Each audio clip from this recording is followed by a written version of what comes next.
Welcome aboard, everyone. I'm Jack Tracy, and I'm joined by my lovely co-host. I am Sean Ferrick. Lovely to see you, kind of all.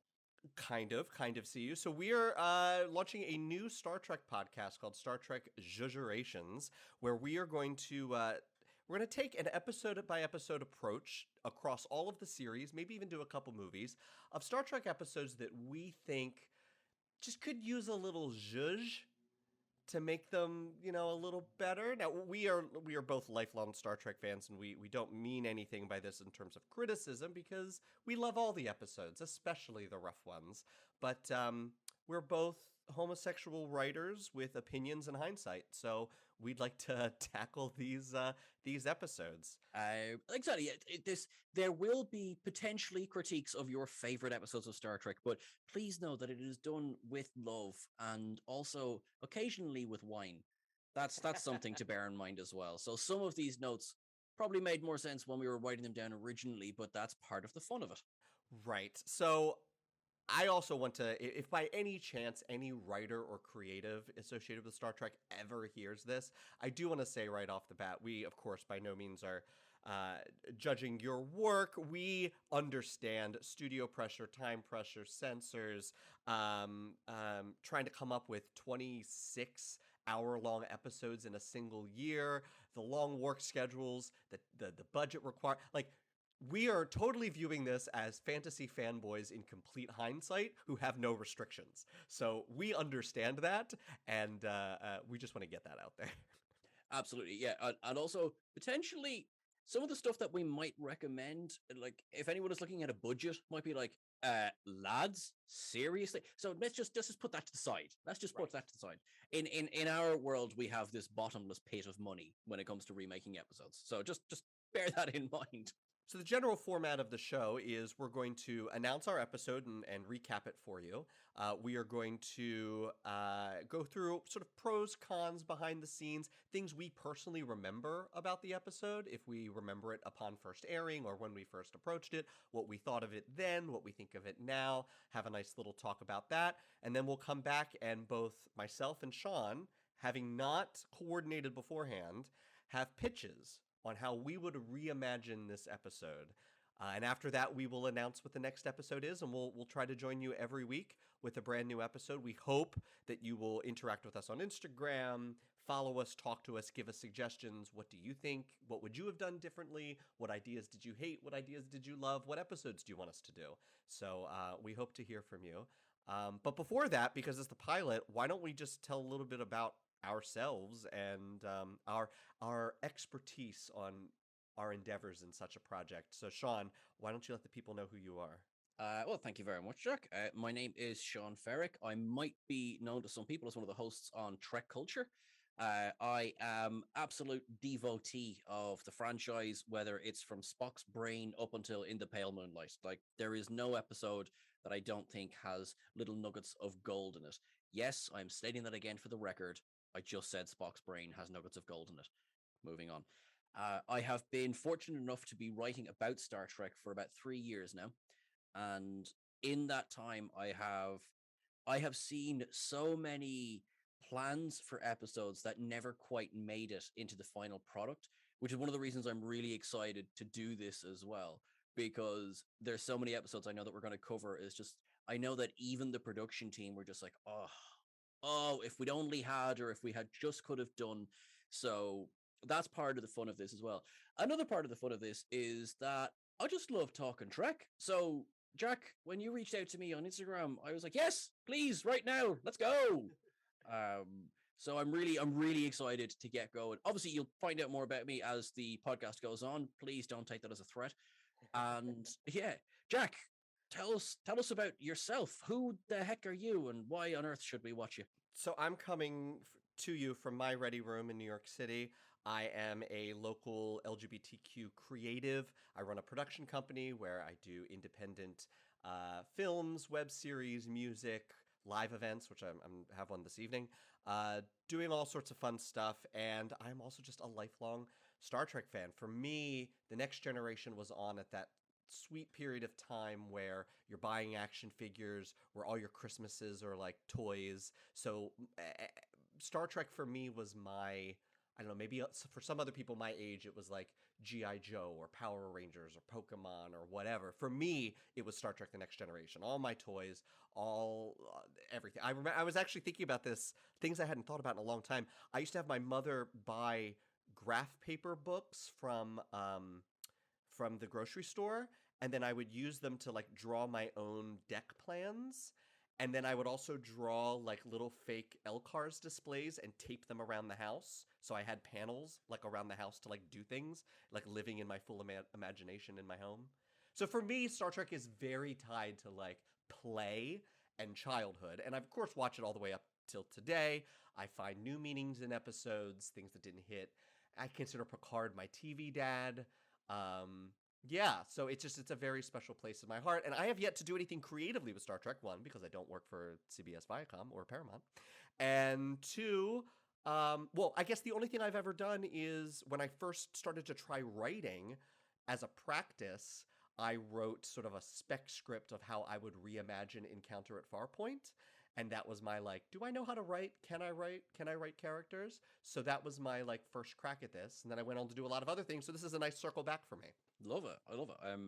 Actually, yeah, I want to like green light your pilot for Star Trek: The Next Generation. I just want to say that right now, it Great. is gas. Plus, I mean, in this age where absolutely everything is, I'm going to be shot for this.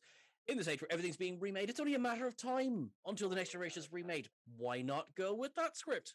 It's only a matter of time before the youngest Olsen daughter is Beverly Crusher. It's only a matter of Oh, time. you're not wrong.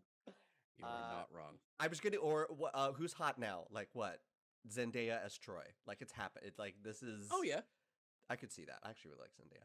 I don't have enough. I don't have enough young references. My young references are like, and they're gonna cast Selena Gomez, but I think Selena Gomez is like old now, like Hollywood old now. Do you know Ghostbusters Afterlife has about half the current child cast of Hollywood in it? That and Right. Stranger Things. So it's Right. probably that Millie that Bobby group Brown of as kids. Data. Millie Bobby Brown is all of them.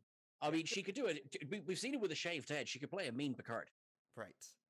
All right. Well, you know what? People don't care about us yet. What they care about are these episodes, and I think it's time to dive in.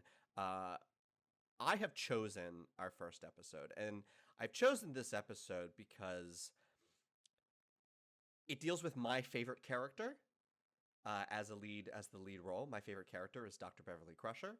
The reason she is my favorite character is in the dynamics of that ship. She's the only one that will call the captain by his first name because she knows him as a person and not as an authority figure.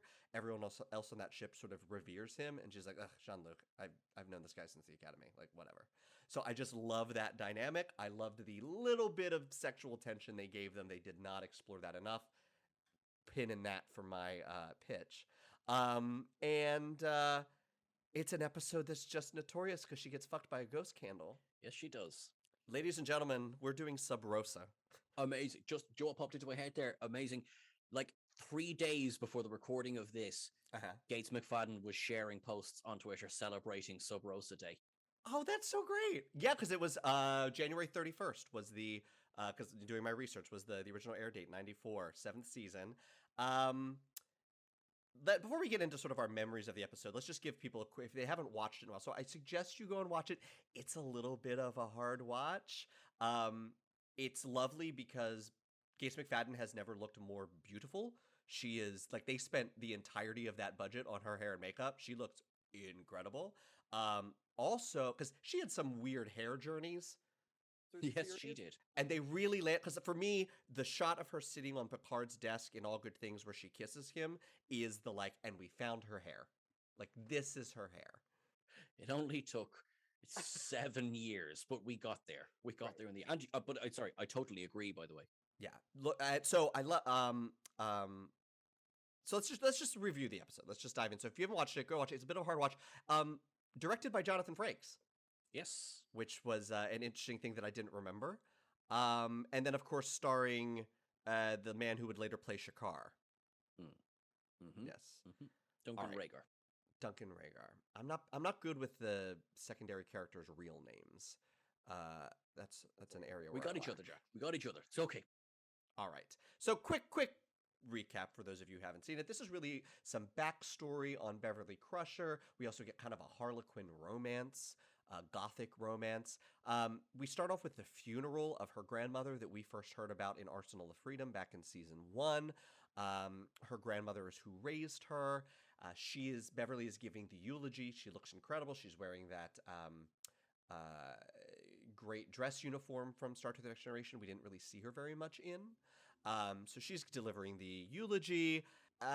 We get that's pretty much it for the beginning, and then we see Ronin, this tall man, drop a very plastic flower on the coffin as people sort of like walk around and pay their respects, and he kind of makes googly eyes at Beverly. We get the swell of the music. We know this is Beverly's going to get some. It's nice that she's going to get some because the last time she got some, she was exactly 12 months pregnant, filming The Host, where they filmed the entire thing from her chin up and put her behind every box and plant in on the Enterprise. um, so honestly, the episode is very light. She kind of talks with Troy a bit about her grandmother and wants to go back to the house to go, pack up things. Picard gets this weird discussion about how the planet is Scotland in the first sort of terraforming project of the Federation, or an early project, and they just rebuilt it as Scotland. And the conversation kind of goes nowhere, and it just sort of ends out of nowhere. We also know that they're having weather modification net system failures, and they want the Enterprise to kind of like look into it, but it's more of like a, hey, while you're here, like it's not why they're there. So Beverly is with Troy for a little bit. They reminisce. We see some nice B-roll. We see some, not B-roll, but like the picture of her and Grandma. I always like when they like put them in like production stuff, like production footage in the background, like a picture with the actress, et cetera, making it look like it's from like years ago. I like that stuff. She's visited by Ned Quint, who is groundskeeper Willie. He's like the best character in Star Trek. I'm sorry, I love Ned Quint. So, side note, I can't watch this without hearing Rent's "Would You Light My Candle?" And I want that mashup. I want a gif of her being overtaken by the ghost and "Won't you light my candle?" Like that's what I want. I want that on TikTok. So he goes and you cannot light the candle because it's been a curse to your grandmother. She's like, the fuck are you? Get the fuck out. We learn that, Data and Geordi are analyzing the weather system. It's really boring and no one cares. Now we just, Crusher is like, talks to Troy about this man that she saw. She learns that he was her grandmother's lover, even though he's like in his 40s and grandma was like 100. So they have like a sexy chat I forgot, before that, Beverly has a sex dream about him when she lights the candle. Yeah. And you see that it's ghostly, that like her nightgown is kind of pulled down. You get the sense of like something's going on. And she has a strange conversation with Troy about basically having a wet dream, which is fun to watch, and actually is one of my highlights of the thing. Seeing their conversation. The last time they had anything like that, I think was like the Second Chances episode where they're at the gym and talking about Troy getting excited for Tom. Yes, that's right. Yeah, because I'm thinking even back before that, it was nearly the Price back in season 4, where they're doing the random yoga in the hallway. Oh, that's that one. Okay, I'm mixing those. Yoga in the hallway is the Price, but yeah, I think they also have some sort of talk about Tom Riker at some point. Maybe I'm mushing those two episodes together. But yeah, we don't see that very much. We don't see Troy and Crusher being friends very much, so I kind of enjoyed that. Yeah, and basically the whole thing unravels where Beverly gets obsessed with this guy. He's obviously using some sort of like orgasmic power over her. We, as the audience, fully see that he's some like energy cloud, and she knows that. She knows that he's some energy cloud that's been with her family for years, and he was her grandmother's lover, and the mother before that, and the mother before that, and the mother before that, and he's always been with them since Scotland. It's very Salt Vampire almost. In terms of its sort of seductive, ghost. That's a good thing. Comparison, actually. Yeah. She ends up leaving Starfleet because she wants to stay on the planet, become a healer like Nana. Picard's like, the fuck. She's down in the house masturbating. Picard walks in. That's great.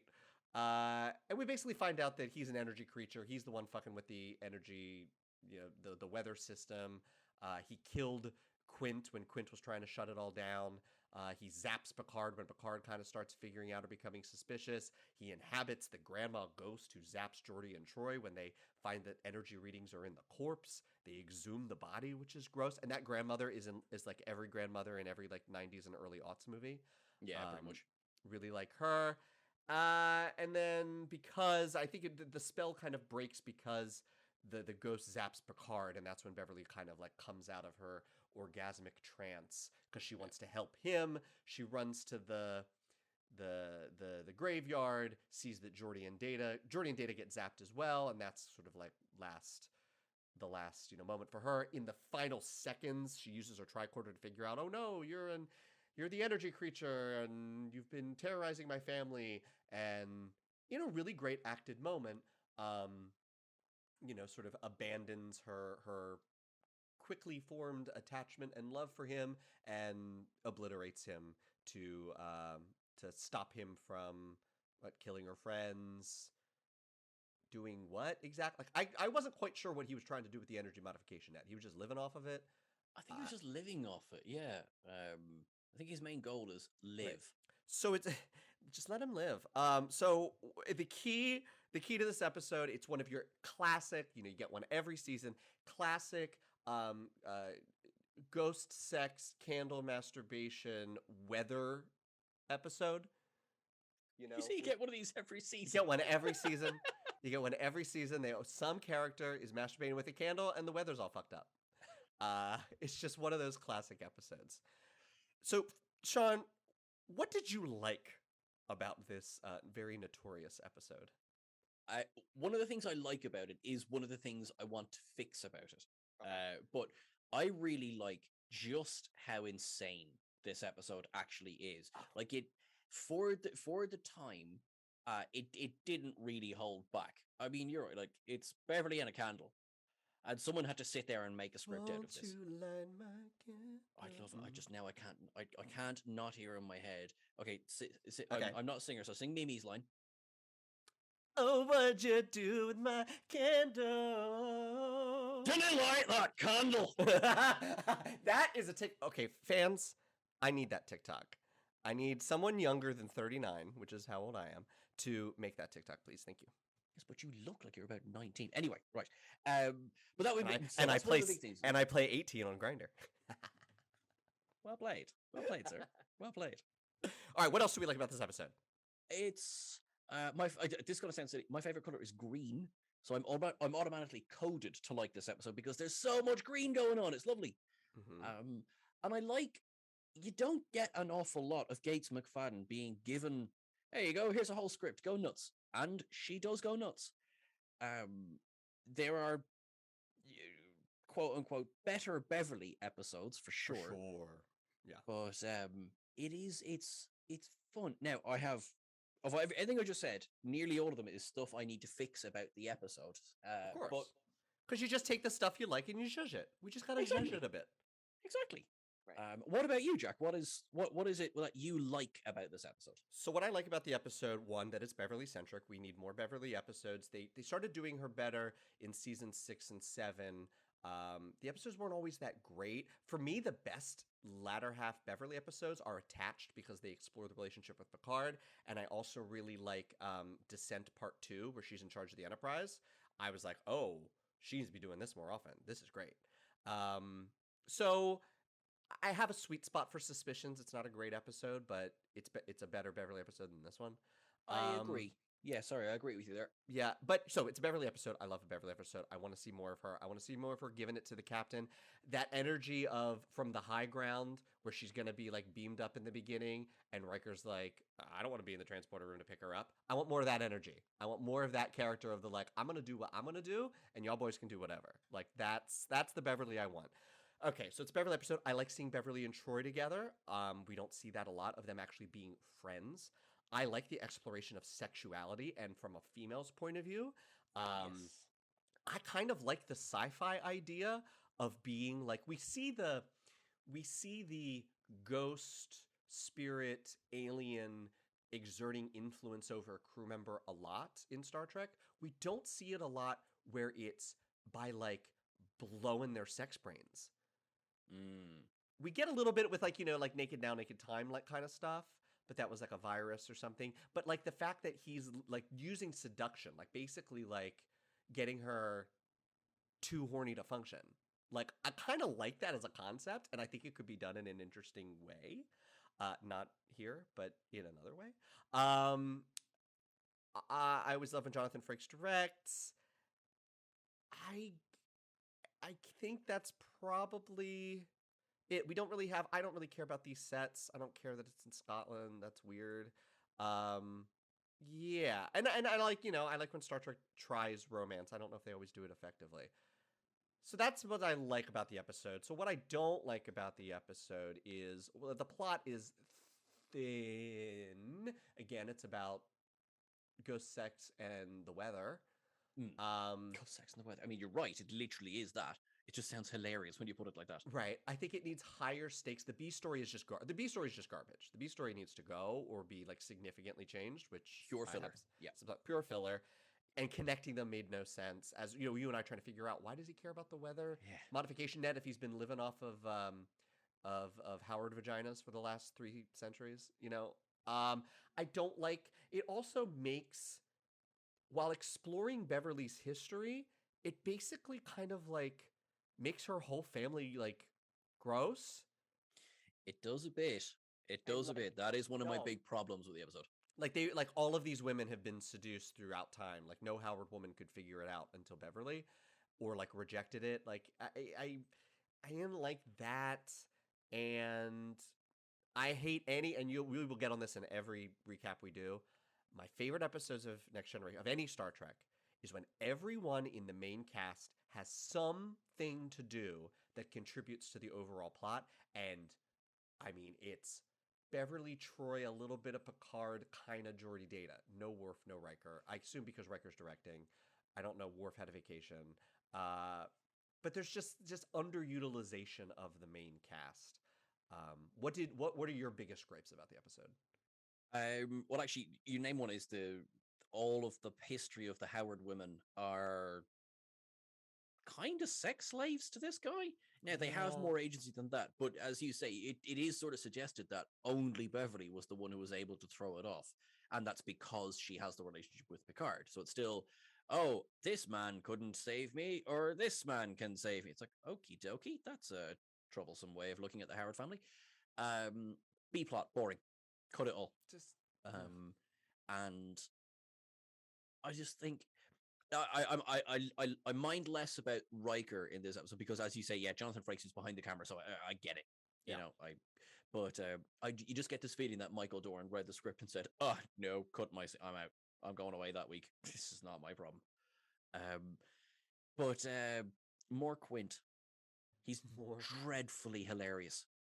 But their emphasis on the dreadful, but the hilarious is valid as well. Like he's just ridiculous. Because my main problem and the main thing I want to fix in this episode is that it doesn't go nearly hard enough into what it's trying to do. It just kind of dances on this idea of doing a gothic romance. Yeah. And some people they're in a different episode. They're in a different show. Quint is in a different episode. He is on the moors in the 18th century. Nobody told him it was a Star Trek episode. Right. And he commits 100%. And he's the only one that does. Some others commit a lot, but you could make a series out of him. And that's what I want to come to, and what I will fix is that it doesn't go anywhere near far enough for how much of a, like, this is,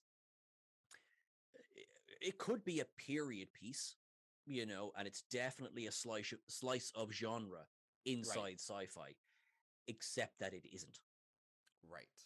So I'm curious about. So let's head to our break and come back to Zhuzh this thing, because I think you're gonna take this. You're gonna like turn up the gothic sex juice to like warp 10, and I actually am going to.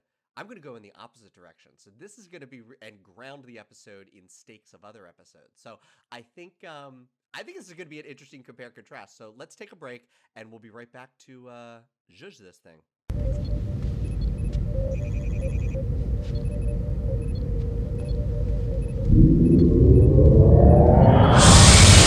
All right, it's time to Zhuzh this episode. So Zhuzh, for those of you who aren't familiar with the term, I became no, we used it a lot, and like my mom used it a lot, and then of course Jasmine Masters on Drag Race. That was sort of her catchphrase. But to zhuzh is to make something more exciting, more lively, or attractive. You just kind of zhuzh it up a bit. So, are you ready to zhuzh up Sub Rosa? I think I can single-handedly save this episode. Yes, absolutely. All right.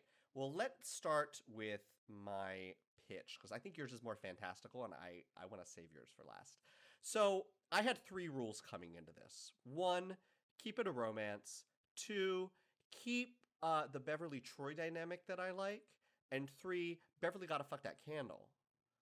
Like, I mean, there's no in all the multiverse, there is no reality where Beverly Crusher fucks that candle every time. I would argue she should do it more. Well, yeah, we'll see. Yours is just a porn. Yours is just her and that candle. We will not kink shame on this We will podcast, not. Jack. Listen to our candle kink community. We see you. We validate you. We respect your journey. So the premise for me is to make this a sequel almost to Attached, which happened a few episodes prior with Beverly and Picard on Kesprit. They have their minds linked. She kind of discovers that he still has feelings for her. At the end, they have dinner, and he's kind of like, maybe let's explore this. And she's like, I don't think so, and leaves his quarters and kind of like puts the nail in the coffin on that. We don't see anything about this again until All Good Things, where her feelings for him are sort of awoken by the discovery of his erotic syndrome. I think this is a good bridge between those two moments for her, and that's what I would like to use this episode to do. So we're going to open in the teaser. So we're not going to be at Caldos yet. They're on their way to Caldos to investigate something that's going on with their weather system. It's going to be bigger than what was going on in the real episode, Sub Rosa. There's major hurricanes. There's all sorts of problems. People are having to take shelter. They're thinking about planetary evacuation. They can't turn the weather system off. It's just doing all kinds of crazy stuff. And the Enterprise is nearby, so they're going to come investigate.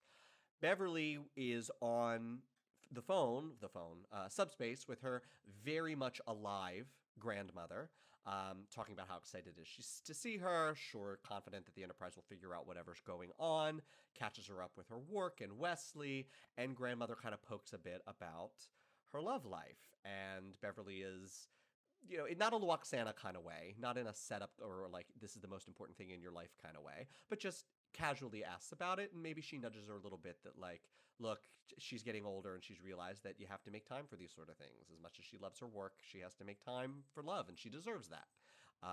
Wesley's gone, and she can't just throw herself into her work, which I think becomes a theme about exploring Beverly's post, the death of Jack, that she threw herself into just being a mother and her work. And now that Wesley's gone, she's doing these plays, and she's throwing herself forward. She gets involved in the stuff and Suspicions that she was in. We paint a picture that Beverly is someone who's kind of trying to fill her life from this sort of empty nest kind of thing, and the one thing she's been avoiding really is having like a romantic aspect to her personal life. So she gets a bit of a nudge from Grandma on that. Ha ha ha. It's not really belabored.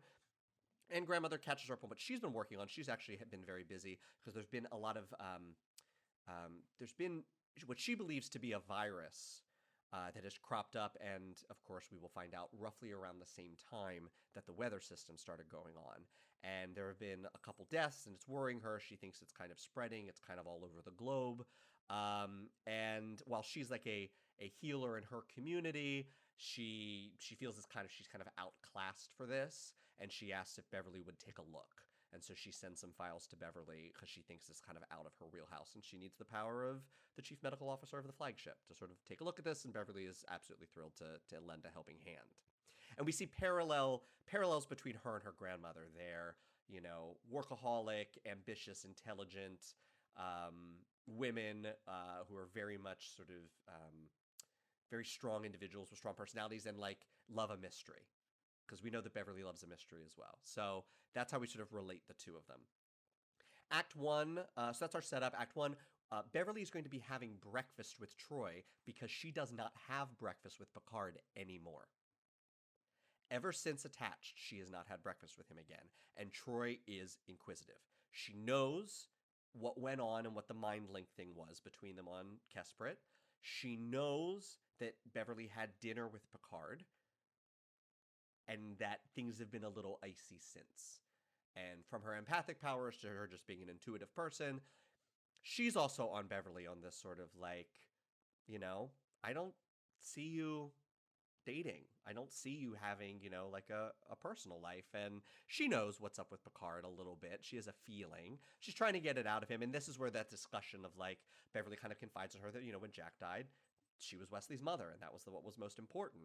And then when Wesley left, she took the night shifts where she's in command and she's doing all this other stuff, and she just does not have time for dating and romance. It's just not part of. She considers that part of her life possibly over, and that sort of gives indications of why she drew the line with Picard. That it wasn't anything about him, but that she just doesn't do that anymore. Troy kind of encouraging her, to be a woman. They head to the observation lounge because they're running late. They run to the observation lounge. The team is discussing the problem on Kaldos. It's a very boring technical thing. We've got Data and Geordi going over what's going on with the system, that there's some energy fluctuations they can't quite explain yet, the plan of what they're going to do, and we get introduced to a Lieutenant Noah Ronan, who is on the ship as a science officer, and he is helping Geordi and Data with the issue. He transferred aboard recently. Beverly also just makes a note about, that she's looking into this illness situation. She doesn't think it's, anything but her grandmother had asked, how excited she is to see her, yada, yada. And we get the sense that Ronan and her, there's some chemistry or attention. He is very focused on her, and she kind of senses it a little bit. We just let that lay.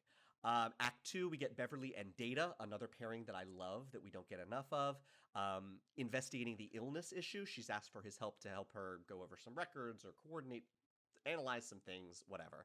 They're in her office. She is under the belief that this is not a virus, but is actually some external force. It almost looks like a radiation poisoning of some sort, but it's like nothing she's ever seen. It escalates quickly. It seems to do it with, precision. She has more tests to do when Ronan comes in with some burn from engineering or some minor, but something that needs help. Like it's not like a life or death thing, but he needs help. She goes in and heals him. There's a flirty conversation, and we get some good Brent Spiner, like, observing human behavior of the flirtation between Beverly and Ronan, which he can then kind of remark about after Ronan, after she leaves Ronan to Nurse Ogawa or Salar or whoever. And Beverly is just sort of like, mind your business, Data, because I like that dynamic between the two of them. Constant refrain. Everyone mind your business. I'm working and I don't have time for this. Why is everyone putting their nose in my life? Picard enters, though, and asks to see her in her office and breaks the news that her grandmother has passed. Suddenly. And it was from the illness that she was investigating. And Beverly really takes that, and we get a Picard trying to be there for her, but things still icy from their last interaction. So we get some good acting moments between the two of them. We then progress where Troy and Beverly are in 10-4, and we get that kind of a similar conversation that they had in the real episode about her admiration for her grandmother being a healing and all that she had done with her life, that she has received logs because she's getting her grandmother's, she's obviously going to take care of her grandmother's affairs when they get to Kaldos, because they're still not there yet. But they've transmitted her, logs and diaries and this and that, and she finds that she had like a lover. Well into her 90s, that she had a very, romantic life. And Troy uses that again to sort of prod Beverly that, look, this woman you admire who was a career woman and all of that, she made time for this sort of stuff. That's something that can be important to you too. And we learn that that the cause of death was the virus. And it gives Beverly this sort of extra oomph to investigate. So later that night, Ronan swings by Beverly's quarters to express his sympathy. So Ronan is going to be an alien of some sort that we haven't met yet. New alien of the week kind of thing. And it's important because we're going to get at some point it needs to drop that Troy can't read him. He's a 4-lobed thing, just so that Troy is neutralized to being able to read what's going on with Ronan. Ronan swings by Beverly's quarters to express sympathies and gives her, as custom, to, sort of death rituals of his culture, a candle. It's this candle that you light to keep the light. It never goes out, and it's representative that when someone passes, they're always with you, and their light never goes out as long as you keep the light, on. And it's using the candle aspect, and she thinks it very touching and very sweet. She takes it. He also sort of starts getting the audience sort of gets iffy vibes about him because he's telling her that he had a death in the family, and he took a lot of time off before he came to the Enterprise on his next assignment to sort of deal with that, and he thinks that's important for her, that she should probably take the time off to deal with this. And he'd be happy to take over the illness investigation. He is the science officer after all, but she should just really take the time and deal with her grandmother's stuff. And she's like, thank you very much for your concern. I really just think I need to throw myself into my work. And she died of this thing. It's important for me to figure out what it is. Okay. Act 3, we get to Kaldos. Beverly gives that eulogy. Troy and Picard are there, just like they are in the real episode. Oddly, Ronan is there too, which is odd, and Picard doesn't like it. We're trying to read Picard's, whether it's a jealousy thing or like you don't know her very well. Like, you're new. Why are you here? Troy picks up on some conflicting. Oh, I'm sorry. I'm skipping ahead. Before we get to Kaldos, after Ronan leaves quarters, she lights the candle, goes to sleep, has crazy erotic sex dream. Cool. About him. Okay? So at the eulogy, at the thing, she does it, and she's feeling awkward because Ronan is there, and she's just had this, she thinks she's having this, these strong sexual feelings towards him, and she's a little, thrown off by it or whatever. Ronan's there. He gives, interrupts with his condolences. Picard is sort of like, aren't you needed at the weather station? Like Geordi and Data are there. Like, get the fuck out. And Beverly just kind of doesn't like that because she's interpreting it as him sort of interfering in her business, sort of being jealous, kind of, because they have a flirty energy. So we get Geordi, Data, and Riker at the weather control systems. We find out that it's as if some program is being carried out where the systems, we learned that how the weather modification works, and that certain particles are replicated and injected to sort of break up storm fronts and yada yada, and something is being synthesized and distributed in trace amounts. It's fucking with the weather is sort of a red herring. It's fucking up the weather, so that's what they're looking at. They notice sort of this sub-program that something is being sort of basically poisoned, or they don't know it's poisoned yet, but something is being distributed across the environment, and they don't know what it is. They can't shut it down. They have tried, so they feel that they're under the gun to figure out what this is because they can't stop it. And they'd like to involve Dr. Crusher because they think it has physiological effects. Picard, Worf have a moment on the ship where Worf notes that he's detecting recent warp activity, and he believes it to be Cardassian. So in Act 4, we find out that Kaldos is near the Cardassian sort of board. It's not a Maquis territory, but it's near. It's close. Okay. Act 4, Beverly is waiting for the results of her analysis. She's reading her grandma's spicy journals. Ronan drops by again. It finally blossoms into a full love affair. They have, an erotic, sensual time. We cut to 10 forward where Troy's trying to get a hold of her because she's late. They're supposed to have dinner, but she's not getting a response. And the surprise to the audience is Ronan shows up there in 10 forward to talk to Troy while he's apparently boning Beverly. And he's there with her. She finds him sketchy. She can't really get a read on him. He's trying to basically tell her that he's concerned about Beverly and she really just needs to take the time off. And she's throwing herself into this investigation and it's not good for her. And Troy's just like, she doesn't like it. Like, who are you? Like, you're not one of us. You're not one of the cast members. What? She doesn't like it, but she can't get a read on him. And now we see, because we're like, how can Ronan be in two places? Beverly is alone. And this whole sensual sexual experience is happening. And we see that candle is, we get a hint that the candle has something to do with it. So in the meantime, Geordi and Data figure out they think that this is a metagenic weapon from the Cardassians, which is a callback to Chain of Command, a metagenic, and was necessary. Beverly Crusher was necessary for that mission to detect it because she has special expertise in it. that the Cardassians might be involved, that they're potentially trying to destroy the entire ecosystem of the planet, which they don't understand. This isn't a Maquis world. We debunked that the metagenic stuff was a hoax. It was just to get Picard. This doesn't make sense. We need Beverly. However, Beverly has woken up from some bender with Ronan. She hasn't left her quarters. She takes time off to deal with her grandmother, which Picard can't really. She uses the ruse of her grandmother to take time off to honestly just kind of be with him. She's taking everybody's advice of just like throwing herself into this romance, but it's a very inopportune time. Picard's not happy about it. He convinces her, well, why don't we go to the surface and stay in that wonderful grandmother's house of yours? She's like, let's do it. He's very adamant that she brings the candle, which is weird. We're also seeing that he's not there, and Beverly's doing this as if to her, he is there with her. But we are now becoming aware of the audience that Beverly is alone with this candle. So she goes down to the surface. She locks herself away, just like in the regular thing. Picard finds out that she's gone to the surface, and she gets a temporary, not a resignation, but a temporary leave of absence. That she's going to take time and stay on Caldos for a bit because she's just fully in the realms of this, the embrace of this romance, and he's had enough. So he goes down to the surface, catches her, ghost candle, sexy time, just like in the regular episode. Is basically is trying to convince her that because she's not really just, this is just my life, these are my decisions, everyone is so this and that, you have no right to tell me what I can and cannot do.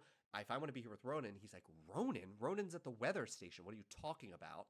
And she's, well, what are you talking about? And she refers to him, and he's like, Beverly, he is this is he's not there, I don't know what you're talking about. And she's flummoxed, and she's, what do you mean he's not there? And he's telling her, he's telling her, of course I'm here, he's just jealous. And she's confused because she clearly sees him, he doesn't. She takes out her tricorder, Picard takes out her tricorder. They see that the candle is basically it's causing her hallucinations. It's doing something to her, and it zaps Picard as he starts to figure it out, just like in the episode. He's telling her, he was. It then starts to get into this ridiculous, he was just jealous. I had to take care of him, and she's like, what? She's now out of it. She's like, the spell is broken for her. She's like, what the hell is going on? And the ultimate reveal, basically, is the real Ronan is Maquis, and they want to frame the Cardassians for a metagenic attack on a nearby world, so that the Federation gets involved in the Maquis Cardassian dispute. That Beverly, by noting in the observation lens, she was investigating the illness, there was a concern that because she is so familiar with this stuff, that she would discover it and out that it wasn't the Cardassians, that she needed to be put off the table. They killed her grandmother so that she would take time off and not be around. And when that didn't work, this sort of manipulative sort of device to just keep her, they just needed to keep her off the table because they were afraid, they thought they could possibly get away with it, but for her. And she eventually, because the whole spell is broken, she figures it out. They arrest Ronan because I don't like killing him. And the very end of the episode, I think, just starts with a surprise drop off of her at Picard's quarters to have breakfast with him again. And we just get the sense that maybe she is open to something. And we just leave it there. Okay, you took that in a very different direction. I like that. The Maquis thing, that threw me. Not in a bad way, but that threw me. I like having, even if it's an episode of the week, which they so much did on Next Generation, especially in those 6 and 7 seasons, they did a lot more to sort of plant the seeds and tie in larger arcs, especially with setting up the Maquis for Voyager. DS9 did it. Next Gen did it for a bit. We have another Maquis episode coming up with Wesley and with Ro is the Maquis episode. We have Chain of Command, so I like, obviously back then it was all about the episode of the week, and they were fighting to do things like that.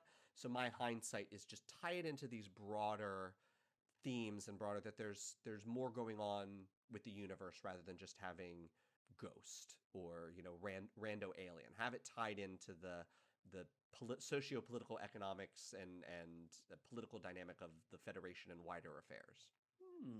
Okay, I like that a lot. That's you went much more grounded in terms of Star Trek, right? And I wanted also to emphasize how intelligent, how much how integral Beverly is, and how, basically that she was giving her that level of importance. She was the head of Starfleet Medical, which they don't talk about a lot. That was the excuse for her being away. Like, I really wanted to this being like, we can possibly dupe the rest of these people, but we are not going to get this past her, and we need to figure out ways to get her away from the situation, and that heightens Beverly Crusher as like an extremely important officer in Starfleet in general. I think that would go a long way towards, well, for what, like you said, bringing in the fact that she was the head of Starfleet Medical and will return at the end Right. of Nemesis to being the head of Starfleet Medical, to kind of remind the audience that, because for all of how much I really enjoy Gates McFadden in Star Trek, she was often given the "yes, Captain" lines of the scene, Right. which doesn't seem to track with then suddenly, like you said, she is one of three who are, qualified to go on the metagenic weapon Right. hunt. I do love the fact that, Worf, your reason for being here is obvious. What, because he's strong? Come on, lads, do better. Anyway, Yeah. I So, really like that. Very different. I have a completely different pitch, but all right, Sean, judge this episode. Let's hear it. okay. So, um, my cold open will be, it opens on the flickering candle, right? We will we will peel back slightly to see it's Beverly in full dress, just looking at the candle, and then you hear Troy's voice going, "Are you ready?" And the reveal is that the cold open is Nana's funeral. So Mm-hmm. in a way, it'll open the same as the way the episode does, but we're already on the planet. So that is key here. So they walk out with the coffin, and it's crucial to me that you see the imagery of, they walk out with the coffin. Although we don't know who he is yet, Ronan is going to be one of the pallbearers, and you'll have all the same faces. Quint will be there, Picard will be there, Troy will be there, but that's gonna be it. I debated on whether having Wesley arrive or not, but I decided against having Wesley in the episode, even though it would make sense for him to be there. But anyway, we walk the short distance to the, because it's repose at home, walk the short distance. And again, it's deliberate imagery of, we're not beaming the coffin there. There's no hover bed or anything like this. We walk there. At the end of it, we have our eulogy, and we have Picard saying, "You take as much time as you need, because Beverly is about to go on leave of absence / shore leave, but she will not be on the Enterprise for this episode." We will have a kind of a quiet moment. It's just her over the grave before we go into the opening credits. Act 1, she's been there for a few days. She's dealing with Nana's affairs. She's trying to get the house in order. I would nearly go so far as to have the candle visible almost constantly, but not in the foreground. There'll be bustling people coming and going, and the last person of this scene that she will see to is, she will see Ronan. She will know that he was Nana's carer, and she will ask, is it okay if she comes to see him sometime to chat about Nana? And he is not brusque with her, but you can get the impression that he just kind of wants to get away. He doesn't really want to be in the house at this point. Basically, red herring. Mm-hmm.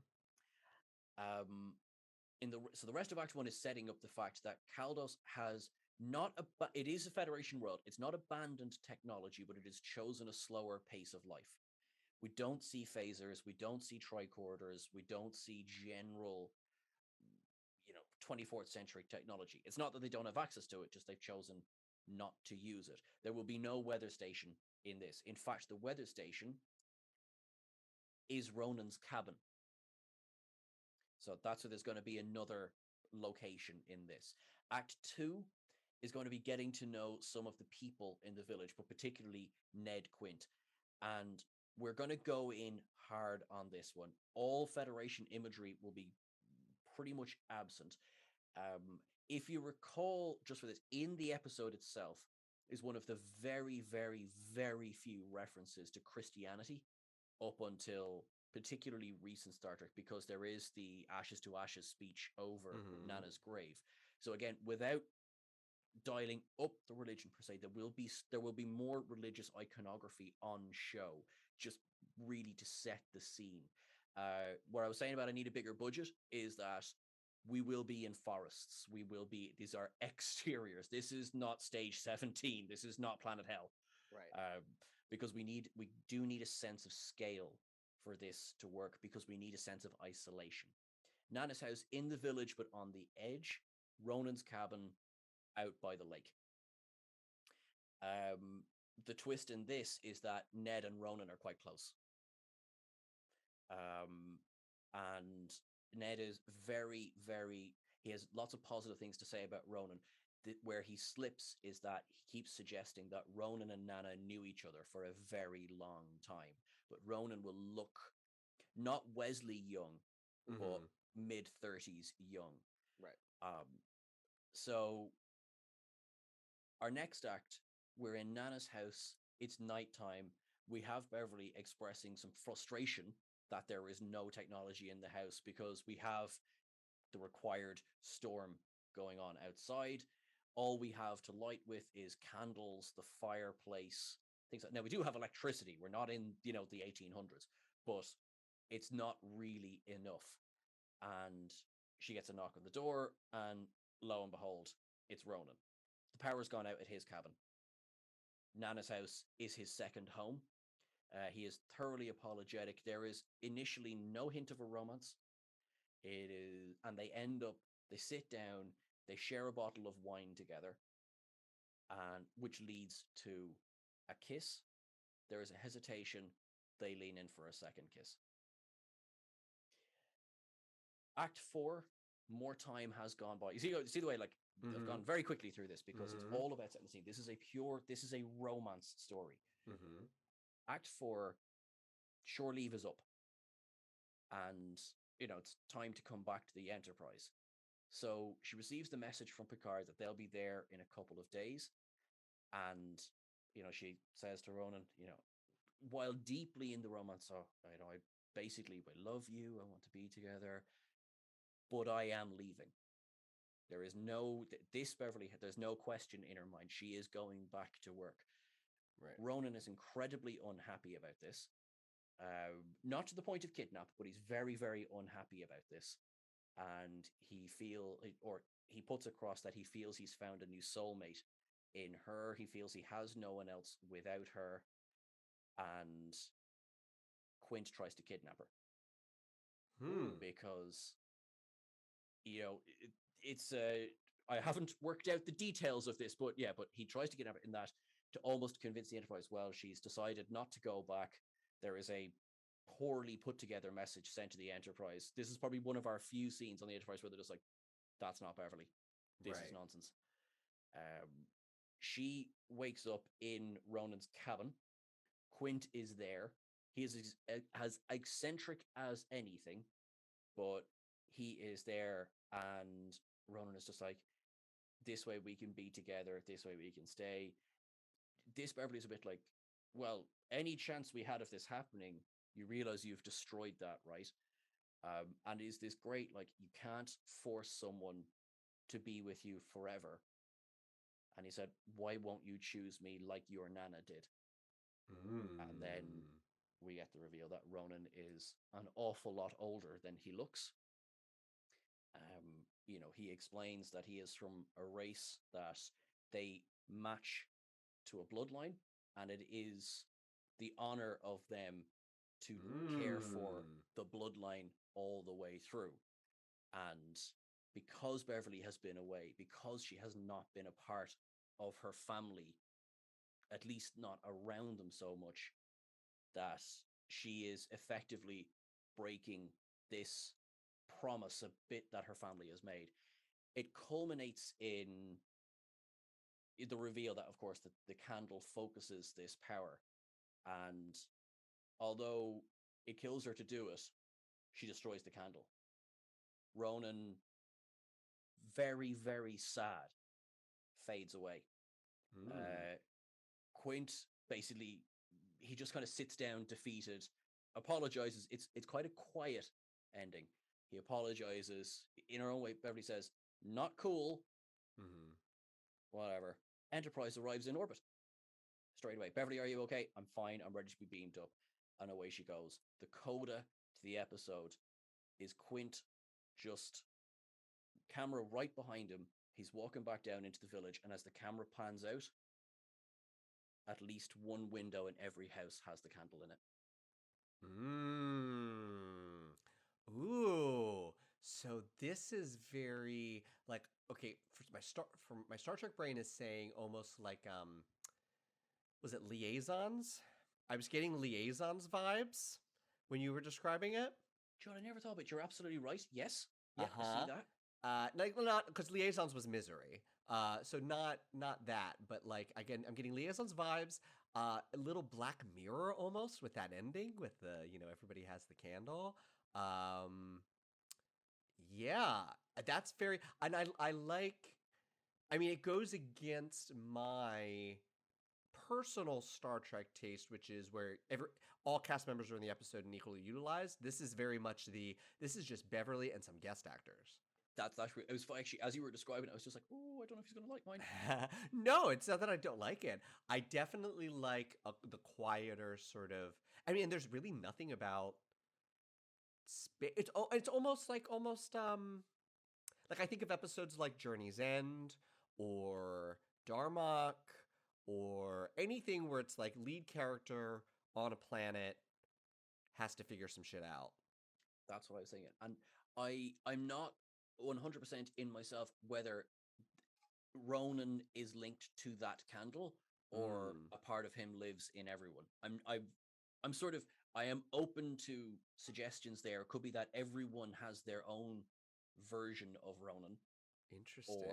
perhaps this colony exists as a way of keeping Ronan alive.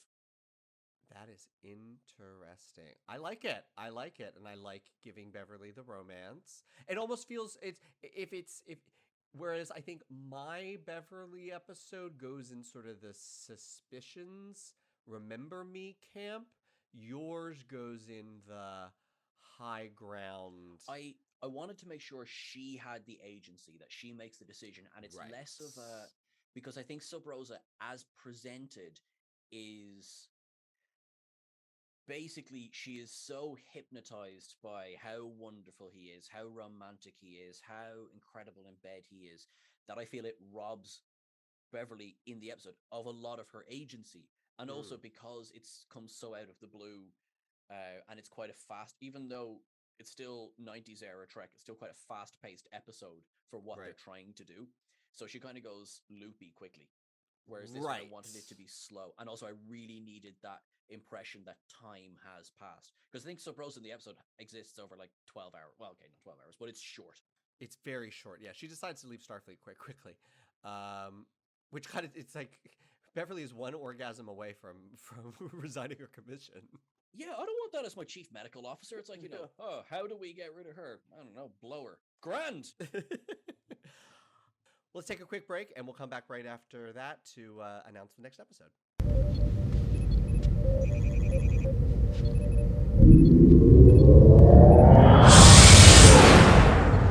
So this last segment is going to be dedicated, once we get rolling, to looking over any fan mail, any suggestions from subscribers of what you thought about our pitches, what your pitch would be, things you liked about the episode that you'd want to keep, things that absolutely have to go. This is where that's going to go once we get rolling. But for now, we'll just skip ahead and announce next week's episode. Sean, I picked Sub Rosa. What do you have for me? I have. So, little known fact about Jack is that he is criminally uneducated in the original Math. series. Oh, the original series. Okay. Well, that too, but don't worry, I join you on that hill. Don't worry. So I wanted to go with an episode that was both light enough, but also there's a lot in it, and I have chosen Shore Leave. Okay. I think any episode that features the giant white rabbit from Alice in Wonderland demands our attention. Right. And we're going to, so in the same way that, we have hindsight here, I think maybe it's important that we keep into our judging of anything from TOS that like Like, it's not like the effect should have been better. Like, they got what they got. Like, we'll just Yes, accept the '60s production budget in our suggestions. There should have been lens flares and 10 versions of Riker's ship. I agree. And also that anything that was written from a 60s perspective of understanding of humanity, we also can't touch that. Just to give a nice challenge to you there. Okay, great. Oh boy. So yes, I am. I my familiarity with TOS is through the movies. That's how I discovered that crew. That's how I like that crew. I have attempted some episodes. It's just the pacing. They're hard watches. It feels like homework. And since you're picking an episode that needs Zhuzh, I imagine this is going to be a lot of homework. So I look forward to diving into Shore Leave. You can dive into our Instagram. We have the link in the bio. We'd like to start a Patreon so that you can watch the recorded version of this. We are recording this video, so you can join us there. We would love to do watch parties. We just really like to grow the Star Trek Zhuzh-erations family. From my ready room in New York City to Sean's in Ireland to you. We'll see you next week. I'm Jack Tracy. I am Sean Ferrick. And until next time. Thank you very much. Live long and prosper.